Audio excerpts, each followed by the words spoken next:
Mumbai Stan, Mumbai Stan, Mumbai Stan, Mumbai Stan, Mumbai Stan.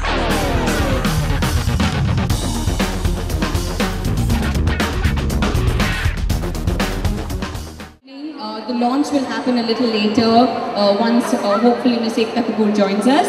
But for now, on the dais, with an encouraging round of applause, please join me in welcoming the author of the book that we are launching today, Mumbai Stan, Piyush Jha, everybody. An encouraging round of applause for him. Joining him on the dais, we also have some noted personalities. We have renowned director Sudhir Mishra. Sudhir Mishra ji, can we have you on stage, please? We also have a very, very talented young actor, Arunoday Singh. And we have MLA Krishna Hegde with us as well on stage. Sudhir Mishra, Arunoday Singh, Mr. Krishna Hegde, along with the author of the book we're launching today, Piyush Jha, with his book Mumbai Stan. Before we do the official launch, we're just waiting for Ekta to be here with us. In the meanwhile, we thought, why not let everybody in the audience get a taste of what's in store for all of us. Now, this book is like 3 explosive crime thrillers, and what more can you ask for in a single book? We'd like Piyush to just tell us a little more about it. You know, this is his first book, and to have not 1 but 3 thrillers, and that to 3 crime thrillers, and with a title that says Mumbai Stan, I'm assuming the story centers around our city, Mumbai. So I'm sure the book has various nuances, various shades of black, white and grey, and we'd like Piyush to tell us a little more about it. Piyush. Anybody hear me? Okay, first of all, we'd like to apologize for starting late, but you know, it's all because of the rain and also because we were just waiting for our friends all to come because traffic is horrible. So thank you very much for waiting. I see all my friends who are all around the place. Sudhir has given an interview.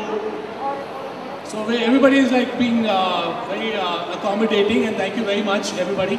So please, everybody, gather around for the thing that you've come for. Well, the launch that's going to happen shortly. Yeah, it'll be fine. And I'd like to say, John, please, John. No, come here. Come. Mr. John Matthew Mathan, the director of one of my favorite films, Sarfarosh. He's right out there. He's one of our Rahul Dholakia, J.D. Majithia. Everybody, please come. Join us in the chairs out here. Don't stand. No, Justin over there to keep it company. The music directors of Mumbai Stan, the song that you all heard. They are there. I'm waiting for Sudhir to finish his interview and join us. You see, the Sudhir is very interested in, always, whenever there's a camera, there's Sudhir. Don't we all know that? No, I just want to tell you all, thank you very much for coming out here. Mumbai Stan it's been a year's journey, a year and a half's journey.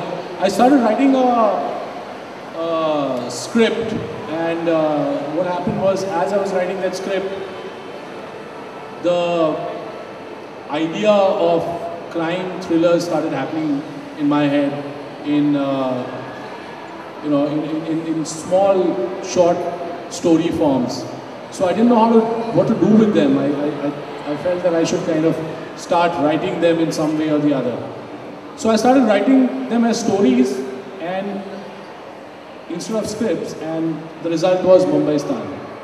I'm going to tell you a lot more about it, but I would love that right next to me we'll have the chief guest Ekta Kapoor, who's going to be joining us in the next 3 or 4 minutes, and also Sudhir Mishra. So once that happens, I'm going to start, and till then, if you don't mind, bear with us for another 5 minutes. We're going to start in another 5 minutes. Right? Thank you.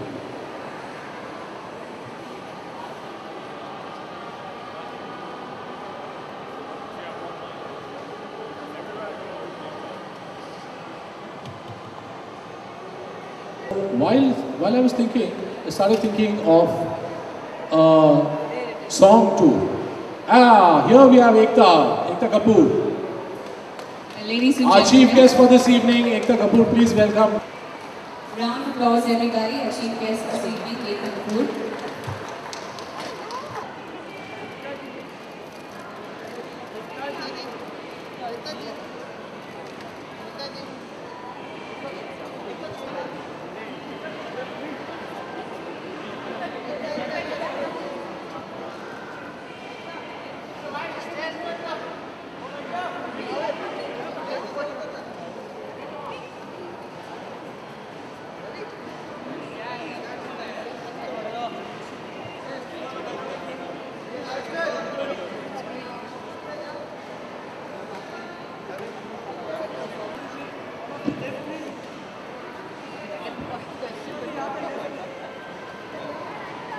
Ekta is here, we'll start with the proceedings in right earnest.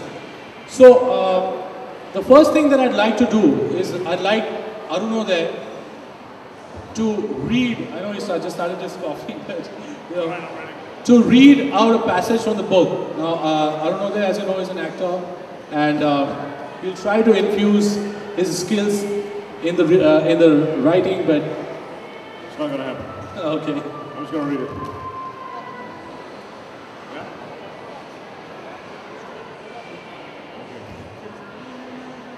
I've chosen is one I very much like.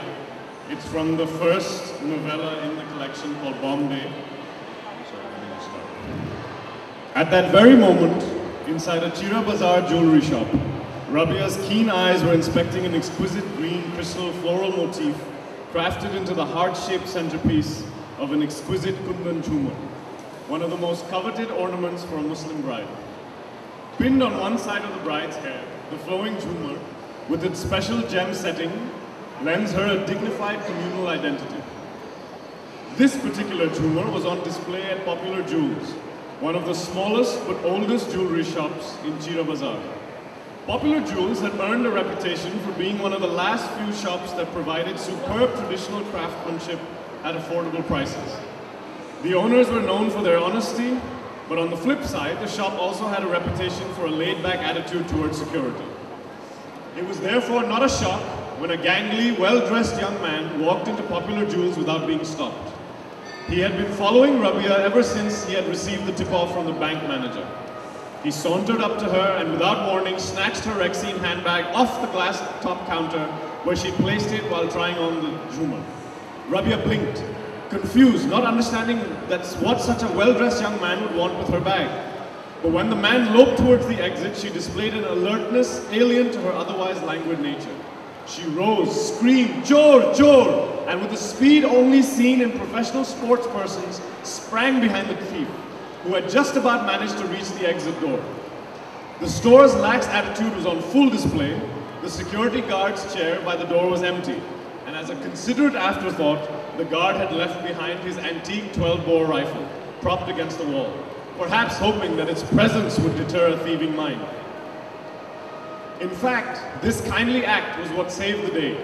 Rabia, chasing after the thief, grabbed the rifle instinctively and emerged with it onto the crowded street. The sight of a burqa-clad woman brandishing a 12-bore rifle on the busy street, combined with her screaming, "Chor," had its effect. Most passers-by leapt right out of the way.